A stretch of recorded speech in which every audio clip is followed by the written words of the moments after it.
আজকে আমি আপনাদের সাথে শেয়ার করব চিকেনের একটি দারুণ মজাদার রেসিপি। এটা হচ্ছে মুরগির পাতলা ঝোল। এর জন্য আমি প্রথমে দেশি মুরগি নিয়েছি একটা, তারপর এটাকে ভালো মতো করে কেটে ধুয়ে নিয়েছি।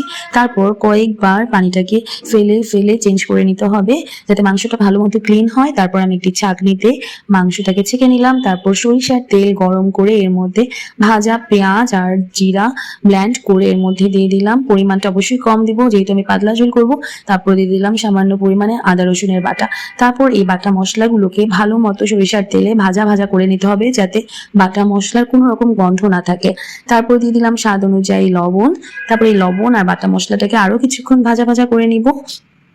এতে কষানোটা যখন একটু ভালো মতো হয়ে আসবে, তেলের উপর উঠে আসবে, তারপর আমি আবার সামান্য একটু পানি অ্যাড করব। তারপর অ্যাড করব হচ্ছে গুঁড়া মশলাগুলা। এর জন্য আমি প্রথমেই দিয়ে দিলাম লাল মরিচের গুঁড়া, হলুদের গুঁড়া, ধনিয়া গুঁড়া আর দিচ্ছি গরম মশলা। গরম মশলাটা আমরা এখানে গুঁড়োই ব্যবহার করব। আমি এখানে কোনো রকম আস্ত গরম মশলা ব্যবহার করব না। তারপর মশলাটাকে 5 থেকে 10 মিনিট মিডিয়াম হিটে রেখে কষিয়ে নিতে হবে। একদম ভালো মতো কষাতে হবে। আর হচ্ছে মশলাটা যখন কষানো হবে, যেন মশলাটা যখন তেলের উপর উঠে আসবে, পানিটা সম্পূর্ণ শুকিয়ে যাবে, তখন বুঝতে হবে কষানোটা পারফেক্টলি হয়েছে।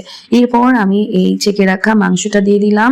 মাংসের শরীরেও কিন্তু একটা পানি থাকে, এই মশলাটার সাথেই এখন আমি মশলাটাকে কষাবো। কোনো রকম পানি অ্যাড না করে আরো 5 থেকে 7 মিনিট এটাকে মিডিয়াম হিটে কষাতে হবে। তাহলেই পানিটা সম্পূর্ণ যখন চলে যাবে আর মাংসটা মশলার সাথে ভালো মতো মিক্স হয়ে যাবে, তেলটা ভেসে উঠবে, তখনই আমরা বুঝবো যে মাংসটা আসলে কষানো হচ্ছে ভালো মতো। কিন্তু একটুও পানি রাখা যাবে না। যখন পানিটা পুরো মাংসের পানিটা চলে যাবে, তারপর আমি আর একটু পানি অ্যাড করব, করে এটাকে মিডিয়াম হিটেই ঢেকে দিব 5 থেকে 7 মিনিটের জন্য আবারও।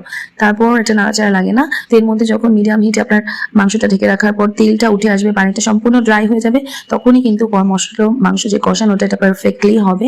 তো দেখতেই পাচ্ছেন কত সুন্দর মতো কষানোটা হয়েছে। তারপর আমি 3 কাপের মতো পানি দিয়েছি এর মধ্যে, দিয়ে আমি এটাকে ঢেকে দিয়েছি। মিডিয়াম হিটে আমি সম্পূর্ণ রান্নাটা করবো, যেহেতু দেশি মাংস সেদ্ধ হতে একটু সময় লাগে, চেষ্টা করবেন গরম পানি দিতে।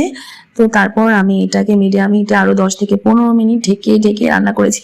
মাঝখানে মাঝখানে একটু নাড়া দিয়ে দিতে পারেন যাতে নিচে একদমই ধরে না যায়, কারণ মাংস যদি নিচে ধরে যায় তলার দিকে তাহলে কিন্তু মাংসের টেস্টটা সম্পূর্ণ নষ্ট হয়ে যাবে। তারপর এটাকে আমি চেক করে দেখলাম মাংসটা সেদ্ধ হয়েছে কিনা। যখন দেখলাম পারফেক্টলি কুক, তারপর আমি আবার কিছুক্ষণ ঢেকে রাখবো যতক্ষণ না আমার মাংসটা সঠিক টেক্সচারে চলে আসে, ঝোলটা। তো এই যে রেডি হয়ে গেল খুবই মজাদার এই চিকেনের ঝোল রেসিপিটা। এটা ভাত বা পোলাও দিয়ে খুবই মজাদার।